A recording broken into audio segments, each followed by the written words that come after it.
it's Mo. It is January 5th, and I've read quite a few books in January already, so it is past time to start my first 2024 vlog style monthly reading wrap-up. These are videos that I do every month where I talk about the books that I've read throughout the month. I try to talk about them as close to when I read them as I can manage. I try to talk for about 5 minutes about each book, tell you a little something about the book, how I felt about the book. So in January, I've read 5 books so far. The first book that I read in January was I Shall Not Be Moved by Maya Angelou. This is a poetry collection by Maya Angelou that was written in the 90s. This might have been her last poetry collection, I'm not sure. I don't know if I should count this as my first Maya Angelou or my second. I have read I Know Why the Caged Bird Sings, but I read that in high school, so I don't really remember it, and I remember being like disturbed by it and not really liking it, but I did enjoy this poetry collection. I started my year out in 2023 with a poetry collection. I'm super happy that it worked out that I read another poetry collection as my first book of 2024.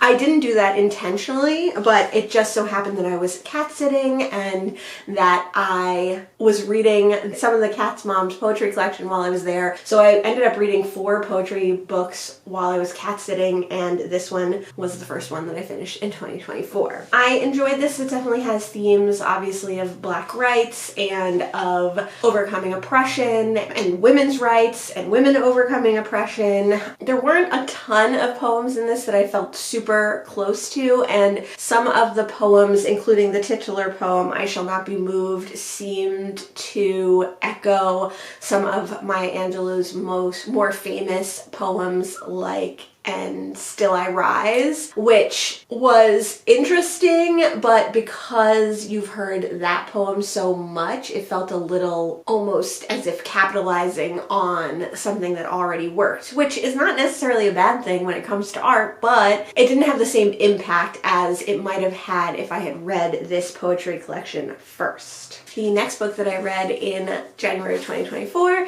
is Black Star Nairobi by Makoma Wanyugi. This is the sequel to Nairobi Noir, which I read last year. Makoma Wanyugi is a Kenyan American whose father is a super famous Kenyan author who writes in traditional Kikuyu language and who has a language school there. Makoma grew up like half and half in America. Nairobi Heat follows Ishmael, who is a Black American cop working in Madison, Wisconsin. He stumbles on a case in the first book that takes him to Kenya, where he meets a cast of characters that he ends up not only working with but becoming very close friends with. And in this second book, we see that he has, at the ends of the first book, moved to Kenya and opened up a private investigation firm with his best friend there, O. So in this book, it follows O and Ishmael's private detective agency when they get another high-profile case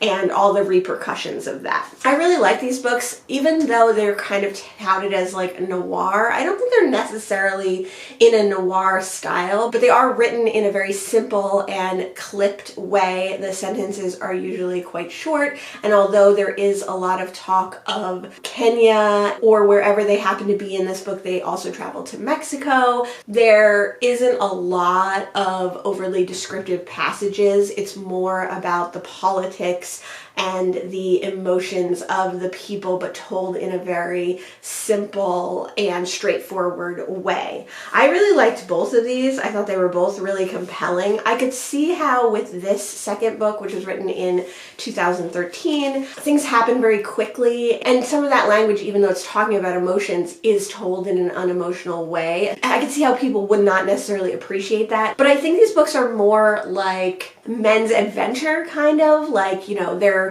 shooting people, they're blowing things up, they're dealing with drug dealers, they're traveling all over the world, they're meeting beautiful women. So like, I think that the political nature and the observations on the politics of America and Kenya and how Black people are treated in America and an outsider's view of America. This book takes place in 2007 as Obama's being elected. Like, I could see how that combined with the fast-paced nature and adventurous trials and tribulations that these characters go through, I could see how people might be like turned off to that and find it like too clinical and not engaging enough. But I really like these. He hasn't written another one of these since, but I hope he does. I think they're really fun, and I'm glad that I got to this one. It was on my 24 and 24. I just happened to pick it up right away. I really enjoyed it. The next book that I read in January is The Tiger Came to the Mountain by Silvia Moreno Garcia. This is a very short story included in one of my subscriptions. This is the second Silvia Moreno Garcia that I've read. Last year I read The Daughter of Dr. Moreau. The Tiger Came to the Mountains takes place in the early 20th century in Mexico, when some Mexican revolutions are going on and there is a lot of fighting and war, and it follows a young girl whose father has been conscripted into the war and how she and her mother, her brother, and her other family members have to maintain their campo in Mexico, and what they have to do to avoid being captured by soldiers, to avoid soldiers eating all their foods, to avoid soldiers taking her brother to fight in the war. In this, we learn about all those things going on and about how the main character has taken up the mantle of doing taxidermy, which used to be her father's business. Because she's a woman at this time, because she's young, she's only like 13,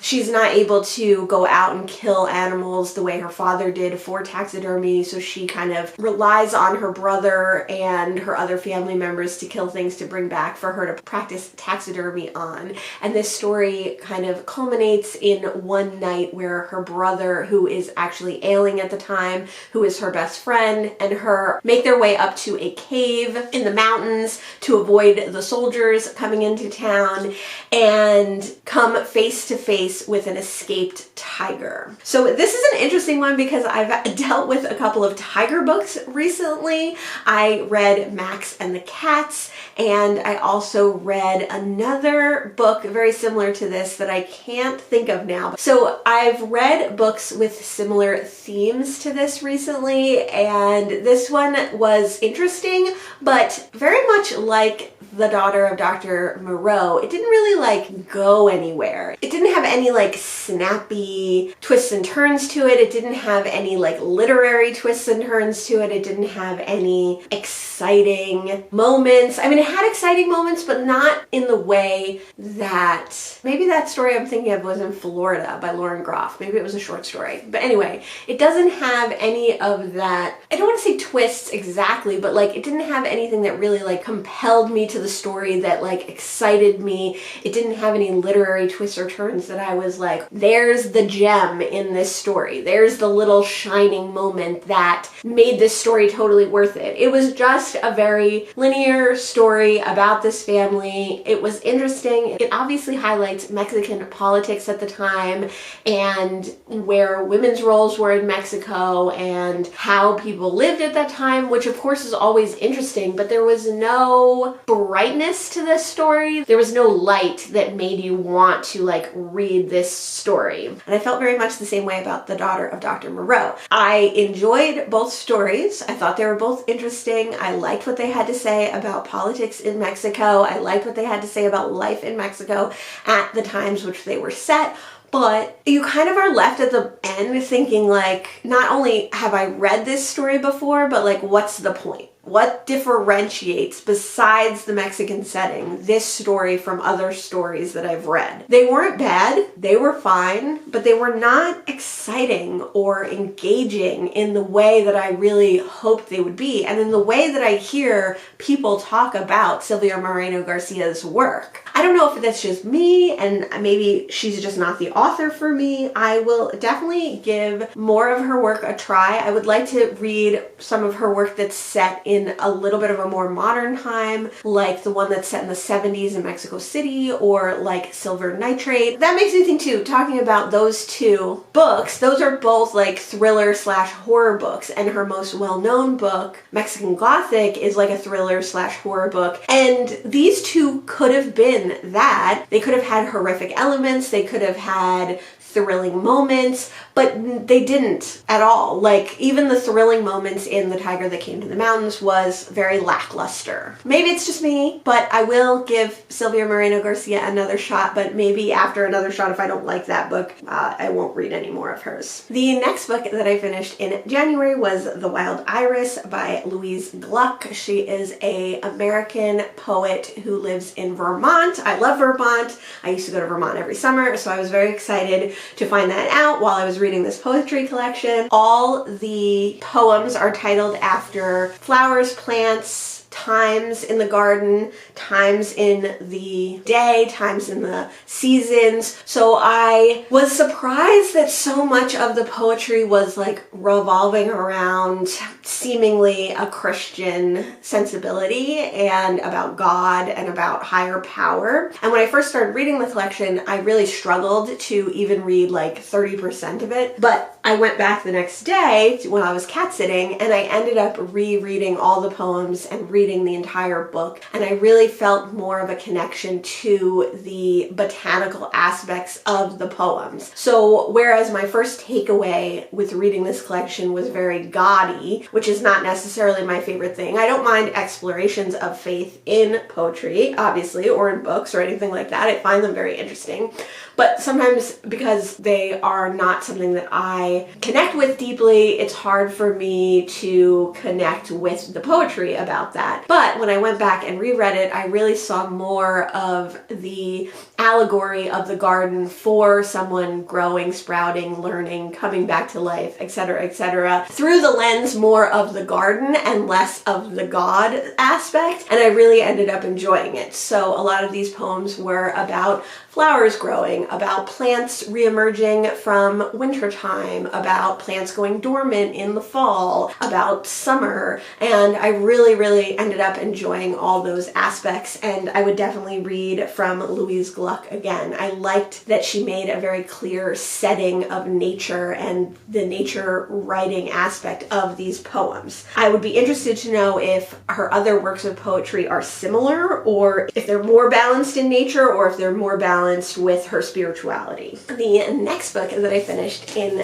January is my reread of The Only Good Indians by Stephen Graham Jones. This was my favorite book of 2022, and I started reading this one either at the very end of December or in the beginning of January because I got the audiobook from the library. The first time I read this, I read it physically, but I was excited to read it on audio because I really enjoy the narrator. I will leave his name down here because I've read a couple books that he's read on audio. He read part of Tommy Orange's There, and he read part of The Removed, and I really enjoy his reading.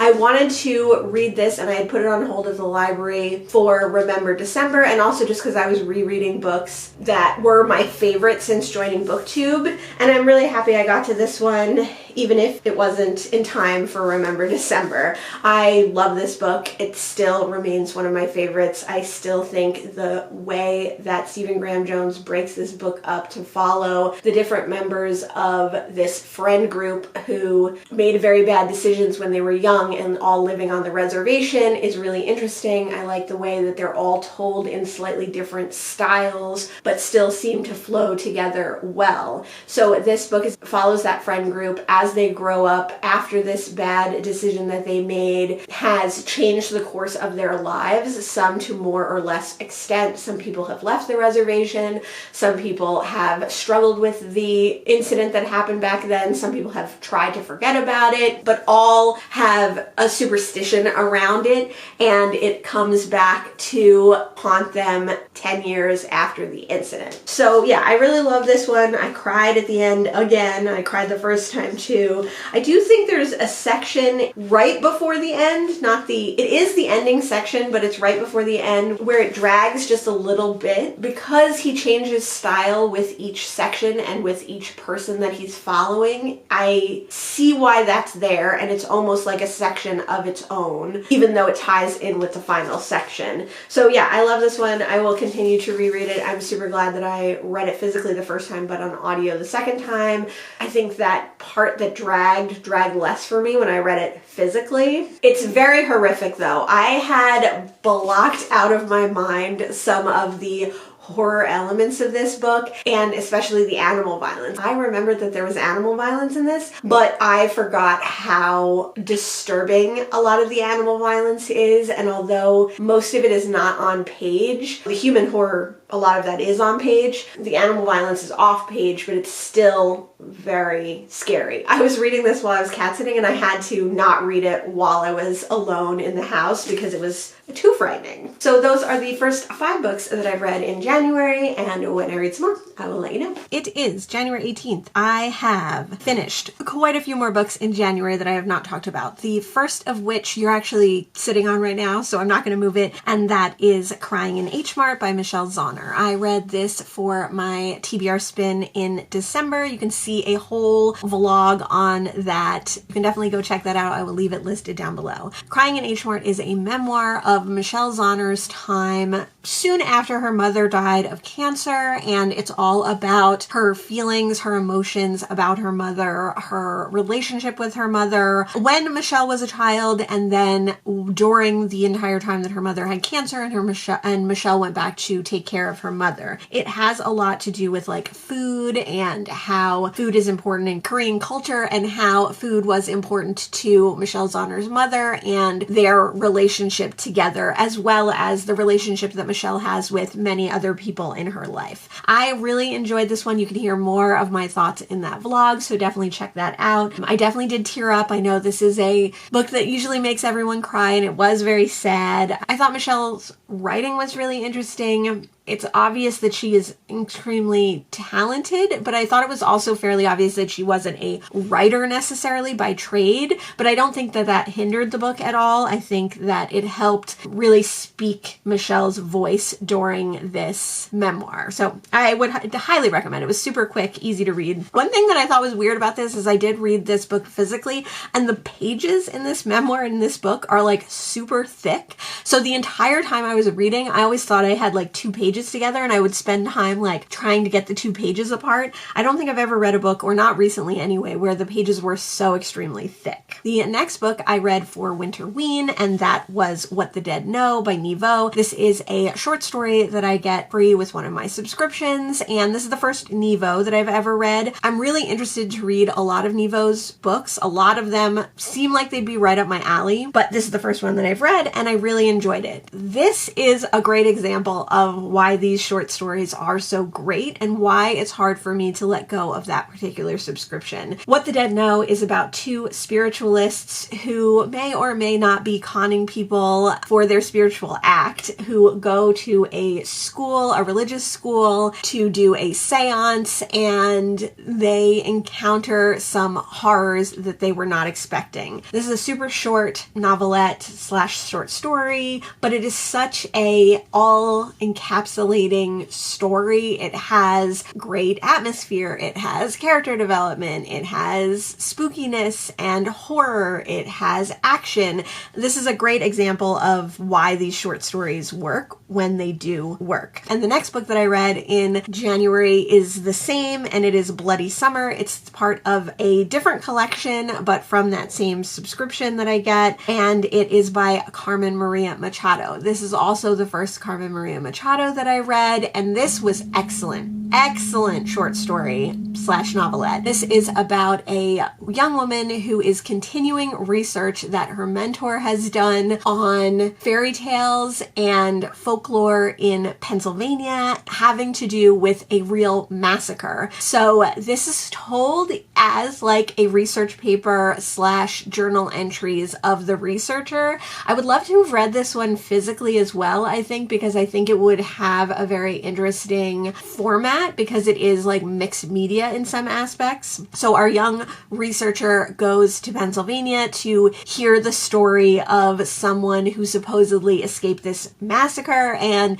this was another one just thrilling, exciting, interesting, great character development, great atmosphere. here. Loved the inclusion of like fairy tale slash folktale slash children's song games. Fantastic. The next book that I read in January, I also read for a vlog, and that was Mimi Lee Gets a Clue by Jennifer J. Chow. This I am reading for the third installment of my cat cozy mystery vlogs, and you guessed it, this is a cat cozy mystery. So we're following, oh my god, what's her name? Mimi, of course. What's her name? Mimi Lee Gets a Clue. Of course it's Mimi. So we are following Mimi, who has recently opened her first pet grooming business, but things aren't going that well, and as a pick-me-up, her sister brings her a rescue cat, a big fluffy white cat, who Mimi names Marshmallow. Mimi starts to get clients, and she sees that some of these clients all have puppies that were gotten from the same place that have ailments, so she decides to investigate. In the meantime, she discovers that Marshmallow has a psychic connection with her,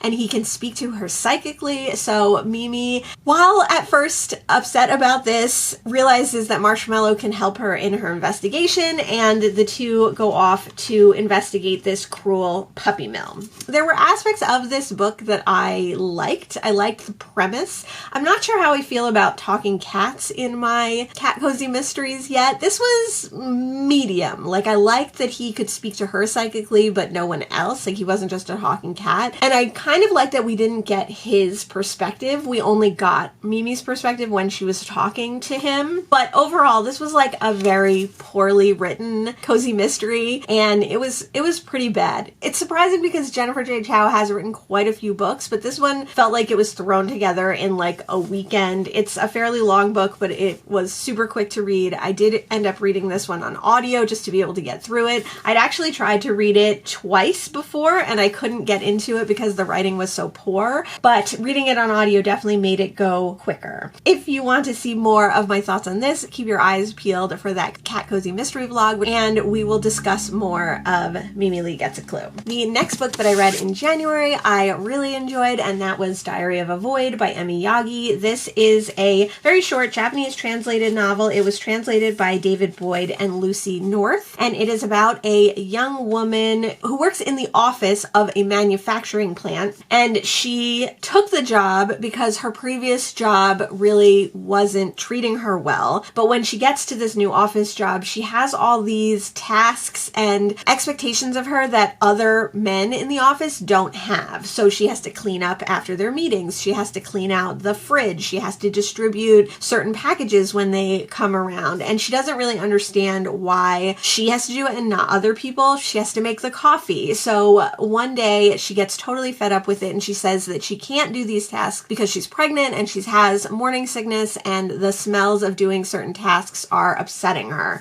So it's all about her relationships in the office and her relationship to work and how women are treated in the workforce in Japan. But it's also how she keeps up this facade of being pregnant and the length that she goes to continue the facade that she's pregnant so she doesn't have to do these menial tasks. So this was a really interesting one. There's definitely some ambiguous, creepy nature to it where you're not sure, does she really believe she's pregnant? Is she pregnant? Is she not pregnant? Is she a little bit unhinged? And it was a really great read. It was short, it was quick to get through. It has that very plain, almost staccato language that I find in a lot of Japanese translated works, but I also felt there was like a certain warmness to this book that I really liked. I think this is Emi Yagi's first novel, and I definitely want to keep my eye out for more books from her. Next, I read another short story. I read In Bloom by Paul Tremblay. This is another from the horror collection. I also read Jason Mott's short story in this collection last year, and similar to the Jason Mott story, I didn't love this one. I've only ever read one other Paul Tremblay book, and it was a short story from a different collection. This one is about a young woman who is an environmentalist, and she is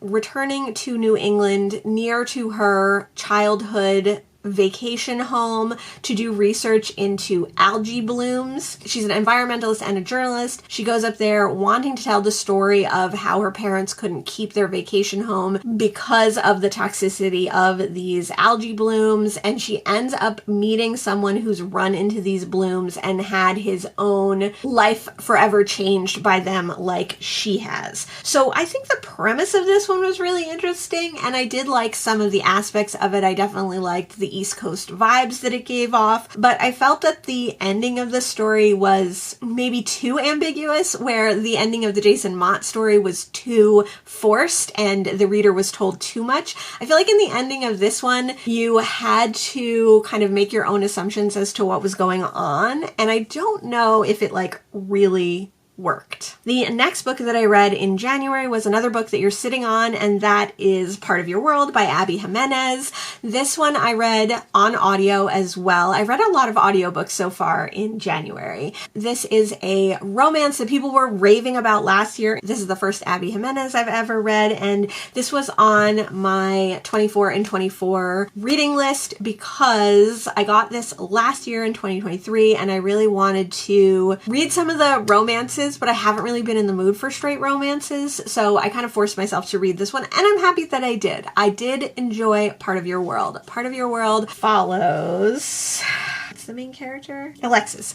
Part of Your World follows Alexis Montgomery when she is headed home to her city life in Minnesota, and her car gets driven into a ditch because she avoids a raccoon in a very, very small rural town. Because of this, she ends up meeting one of the people who lives in this town, and they start up a relationship. For Alexis, who is recently out of a really bad abusive relationship, this is like a little breath of fresh air, something that she doesn't usually do. Instead of it being a one-night stand, she ends up seeing this small town guy again. So this was a very sweet, soft, cozy romance, I would say. There's definitely steamy parts, but there are also like very soft moments. It's like very soft. They're both very soft. Like Alexis definitely thinks that their relationship can't work because their lives are so different. She is this big city hotshot doctor, and he is this small town innkeeper and woodworker, and she knows that her parents will not approve of him. She's getting out of this hard relationship, so obviously there's going to be a third act conflict where they need to like break up or whatever. But I feel like the trajectory of this, because it was always known that their lives were so different and they didn't fit into each other's lives, that third act conflict was more of the expected next step as opposed to like a miscommunication trope or a unexpected third act breakup that was like annoying.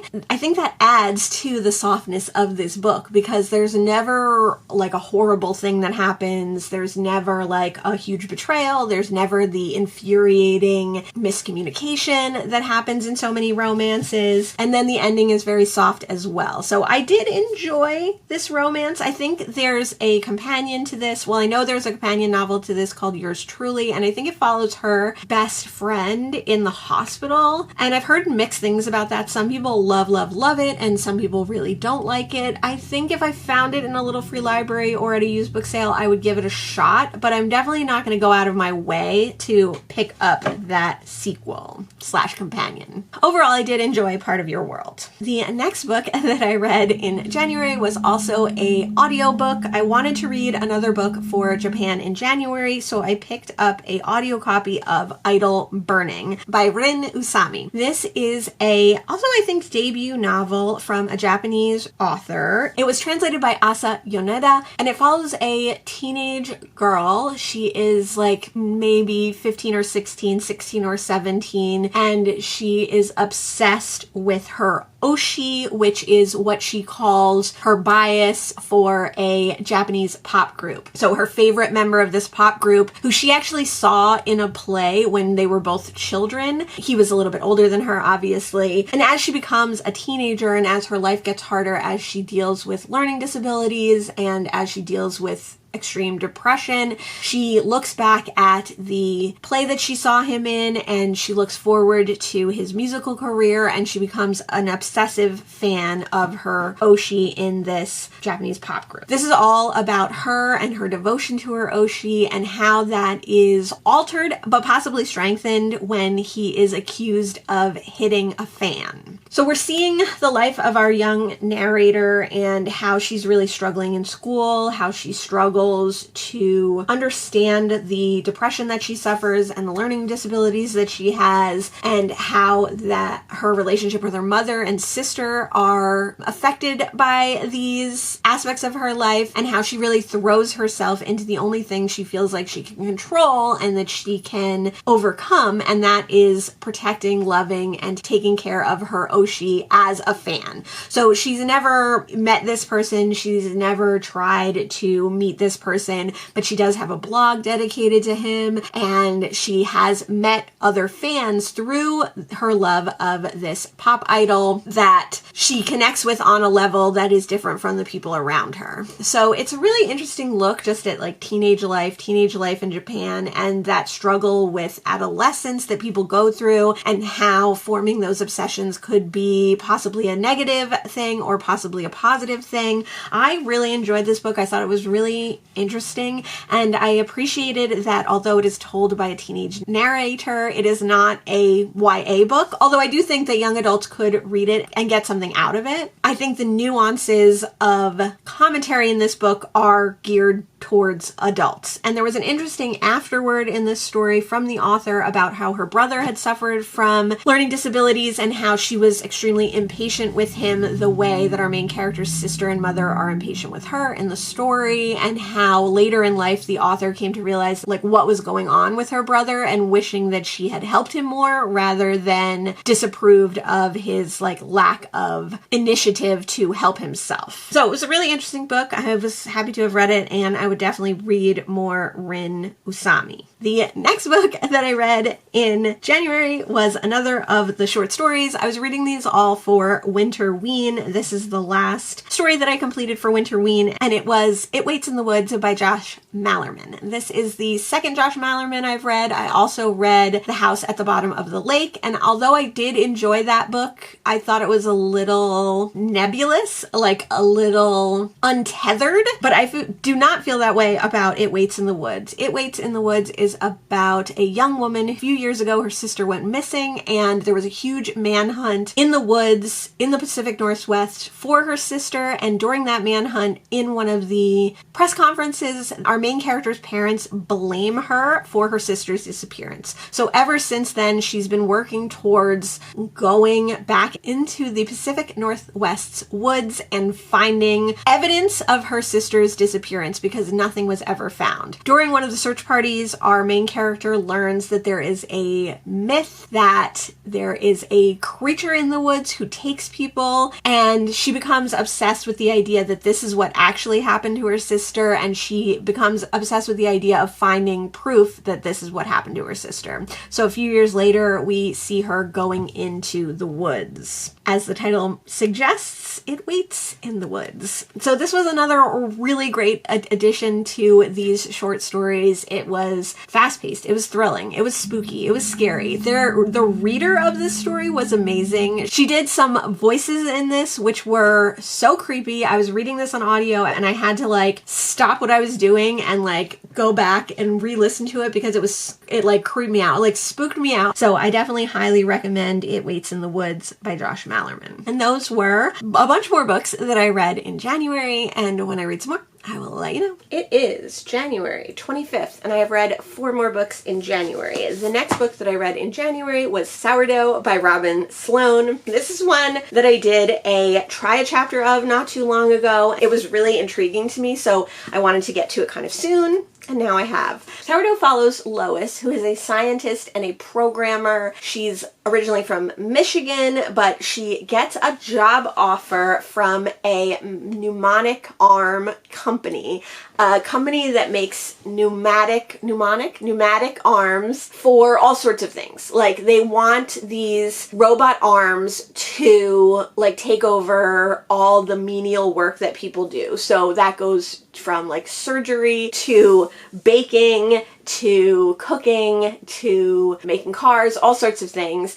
And when she travels from Michigan to San Francisco, like, her world is a little bit turned upside down because the culture of the robot arm company is very, very intense. And one of the things that she finds solace in is this restaurant, this takeout restaurant that she starts going to that makes this amazing sourdough bread and makes this amazing spicy combo. Lois being displaced from what she thinks of as regular life in Michigan, alone in San Francisco, not really knowing anyone, kind of becomes friends with the two brothers who run this takeout joint. So when they decide that they are moving back to Europe, she's like totally adrift in like what she's going to do. She's already a little bit disillusioned with her robot arm job. She has tried to seek out different ways to make her life feel more comfortable and more meaningful to her. But besides this takeout joint, she hasn't really found the thing that makes her comfortable and happy in her life. The two brothers, before they leave, end up giving her some sourdough starter and some instructions on how to make sourdough bread, and this changes the entire course of Lois's life. So that's what this book is about. It's about her learning how to make sourdough, the accomplishment that she feels from making sourdough, but also the community that she somehow gathers around her, all due to this sourdough, including the two brothers who are emailing her from Europe. So this was a really weird one. This definitely had like speculative elements, magical realism, but I really enjoyed it. I liked Lois's character, even though she wasn't super fleshed out. Like, you never really know like what Lois looks like or what her sexual orientation is, but I enjoyed that because it was much more just about her navigating the world, and in a way you were able to like overlay your own experience to her kind of blank slate of a character. Does that make sense? Had a little bit of whimsy and sentimentality to it. I don't think that everything about the sourdough was completely accurate. I mean, obviously there's magical realism. There's obviously magical realism elements that are not accurate, but as someone who has worked with sourdough for a long time, not necessarily making my own bread, but I worked in a restaurant that made sourdough pizza and made sourdough bread, it felt like there were some things that were glossed over. So definitely don't use this as like an instruction manual for making sourdough, but it was a fun, captivating read. The next book that I read in January was My House by Nikki Giovanni. I had wanted to read this over the kind of holidays because my friends had a copy of it. I have a copy of it as well, so I was happy to get to this one. This is the third book of poetry that I've read by Nikki Giovanni, and I really love her poetry. I really love her writing. I tabbed a bunch at the bottom. Her poetry has themes of womanhood, motherhood, has themes of Black liberation and the civil rights movement. She also, I think, talks about like Black men specifically that she admires, whether those were husbands, lovers, fathers, friends, or political figures, artists, singers. So there's sometimes that kind of sprinkled in. She has two poems in here specifically that are about like travel and traveling to Africa for the first time, which I think are really interesting. And the first book that I read by her, The Women and the Men, also had some like travel poetry in it, which I really, really enjoyed. Highly recommend Nikki Giovanni's poetry. Would love to read more of her poetry, would love to read more of her other work, whatever she has put out. If you are looking for an American Black poet, I would definitely suggest suggest you pick up some Nikki Giovanni. The next book that I read in January was The Premonition by Banana Yoshimoto. This is technically the third Banana Yoshimoto that I've read. I read Kitchen, and I read a short story that was tangentially connected to Kitchen and was kind of put at the end of Kitchen, which was Moonlight Shadow. I initially didn't love Kitchen, but it's a book that I've thought about a lot since I read it. And then I really, really loved Moonlight Shadow. So I was excited that she came out with a new book. This was just recently released, and I got this book from my library. It's a very short novella. I read it all on audio. The Premonition is about a young woman who does seem to have some premonitions. Her parents and her brother often tease her about being able to know like when the phone's gonna ring or when someone's gonna call, that certain events are going to take place.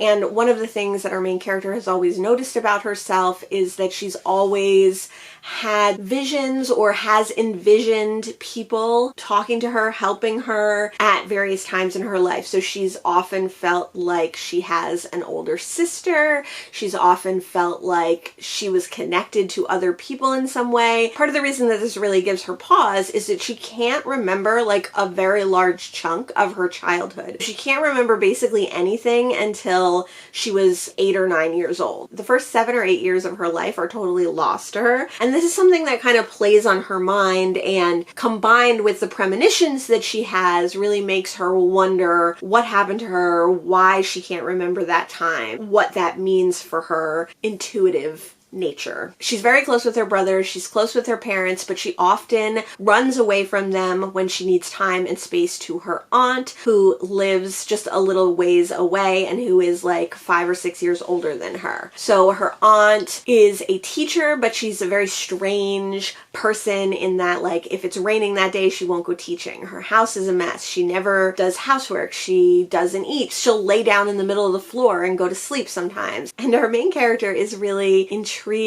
about her aunt, enamored with her aunt, and the more time she spends there, the more closeness and kinship she feels with her aunt. It's a very short story. That's all I'm going to tell you about it. There is definitely some things that our main character finds out about her past and her family throughout this book, and it all does tie together with her aunt. A lot of the book is our main character ruminating on and trying to figure out her aunt. I enjoyed this one. I thought it was interesting. It seems that Banana Yoshimoto writes a lot about family connections, a lot about relationships, a lot about family relationships, and that she writes about kind of love blossoming, both platonic, familial, and romantic love in places that you don't necessarily expect. I like those themes and aspects of Yoshimoto's writing, but I do think that there's a distance a lot of times with the characters that you never feel very close with the main characters, except Moonlight Shadow. Moonlight Shadow, I felt very connected with the main character, but the other books that I've read from her, there's like a distance between the reader and the main character that makes it hard for me to connect with the relationship that main character has with other people. So I don't know if that's Japanese writing in general, because I do find that there is a lot of distance, anonymity placed on main characters in a lot of the Japanese writing that I've read. I don't know if that has to do with translation. I don't know if that has to do with culture. I don't know if that has to do with style. I didn't feel particularly like connected to these characters or this story, but I did enjoy the story overall. If you've read Banana Yoshimoto, or if you've read The Premonition, let me know what you thought of it. Let me know if you feel the same way, kind of disconnected from the characters. The next book I also read on audio. It was Shell Game by Rumen Alam.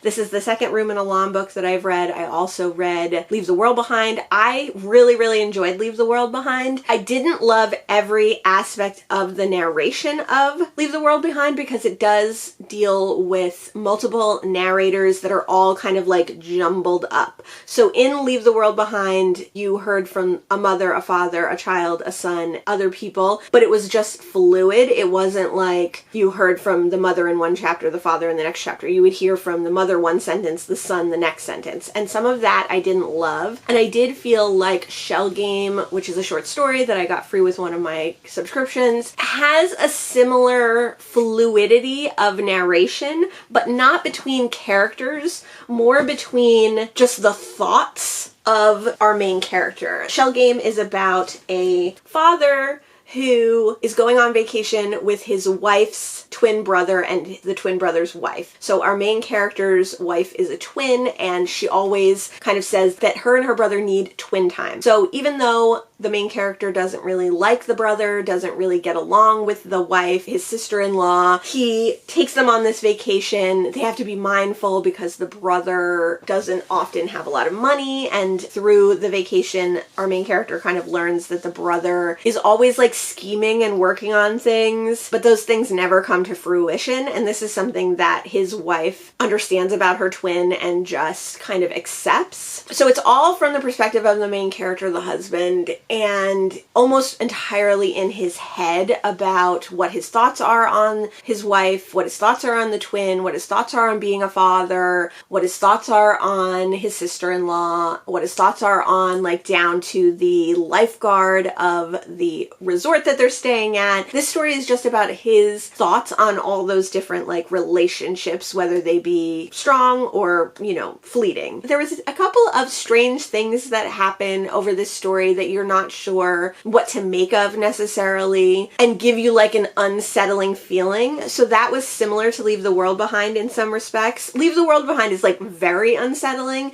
and this was only like mildly unsettling, but I thought that this had like a very ambiguous ending that I didn't really understand. I actually went back and listened to the ending again because I was like, what am I supposed to get from this? It time jumps at the very end to a like very small singular scene many years later, and it is unclear what you're supposed to get out of that. Because this book was all about relationships, in that last scene I didn't understand the relationships that were happening there. Like were certain people connected, were certain people disconnected, like what had happened, and why did we flash forward to this point if it wasn't going to be clear what was going on. So I did like it, and I did like the relationship. I liked the unsettling feeling, but I thought that the ending really threw me for a loop, and it was like very unsatisfactory, because I don't mind an ambiguous ending if you can make your own assumptions and if you can project your own ideas and thoughts onto that ending, but I didn't really feel like that was possible in this book. This is another one that if you have read this short story novelette, please let me know what your thoughts on it were. I would love to be able to discuss it with someone. Those were former books that I read in January, and when I read some more,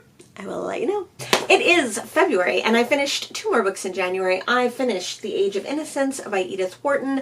This is a classic novel written in the late 1800s, early 1900s about a young man, what's his name? Newland Archer, who is part of the New York aristocracy, and he is well off, he's well-to-do, and he's looking forward to marrying his sweetheart, May Welland, who is also part of this same world. She's got the same ideals as him, the same stature when it comes to, you know, dinner parties and New York society.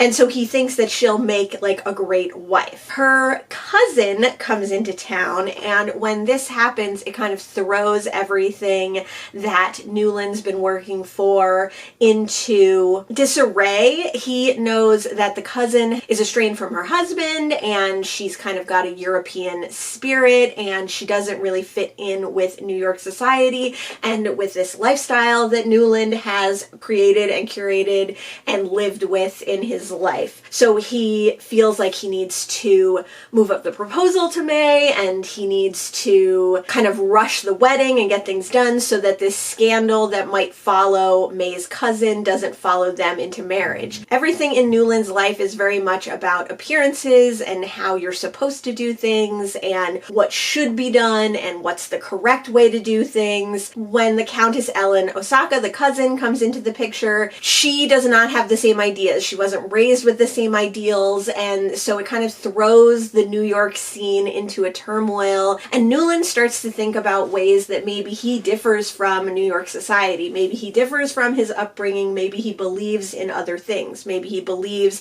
that women should get divorced if their husbands were mistreating them. Or he does believe that love is more important than appearances and society and the right way of doing things. So he kind of becomes enamored of Ellen, wants to help her, partly for her, but partly because her cousin May, his soon-to-be bride, is going to be all wrapped up in this as well. So he's kind of towing the line between the things that he's learning and his true ideas about how people should be and how people should be treated, and what his upbringing and society has ingrained in him to do. So this story follows his relationship with his sweetheart, and also how Ellen, the Countess, changes the course of everyone's life that she comes in contact with. It was really interesting. I liked the story. It was very, very classic. Felt like a classic book to me, and in some parts it was hard for me to get into because of that. But I liked that there was this underlying undercurrent of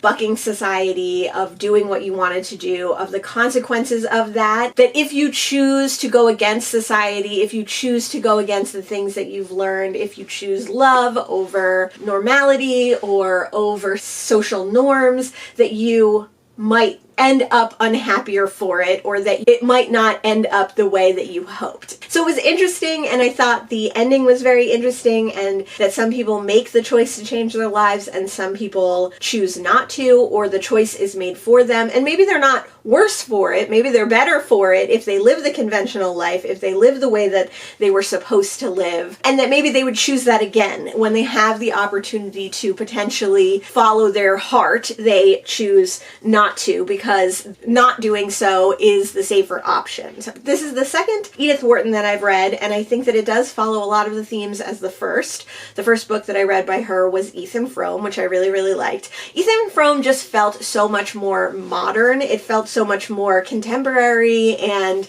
I enjoyed it a lot more for that. I didn't love the very classic nature of this book. The last book that I read in January is The Four Seasons, a Japanese haiku second series. So this is a book by Peter Popper Press, and it was translated by Peter Bailson. This is a collection, anthology of many different haiku poets, so Japanese poets translated from Japanese into English. Issa, Basho, Shiki, Busan, Sokan. I mean, there's a lot of poets in this book, and it talks a little bit about how seasons and time of year and place are very relevant to haiku poetry, and that a lot of times the season is actually explicitly stated in poetry, but in these translations he omitted that part so that they would fit more into the 5/7/5 cadence of haiku poetry. Last year in 2023, I read the first in this series. I found it at a used book sale, and then I had the second and third in my basement box books. So I'm very happy that I'm going through my basement box books, and I found the next two issues of this. So I look forward to reading the third. If you like poetry, if you like Japanese poetry, if you like haiku, these are really beautiful little editions. They have these gorgeous illustrations, different illustration for every page, and they fit in with the different seasons. This book is divided into seasons, and the poetry within each section talks about that season. So those were the 20 books that I read in January of 2024. I was not intending to read so much. One of my big goals for this year is to read less, but it just worked out well that I ended up reading a lot of things. So I read for quite a few different events and readathons. I read for Winterween, which is one of the reasons that I got through a lot of stuff, because I was reading reading all short stories for Winterween. I do have a Winterween vlog coming out at some point, but I'm combining it with another readathon that I am doing, so it'll be at the end of that readathon.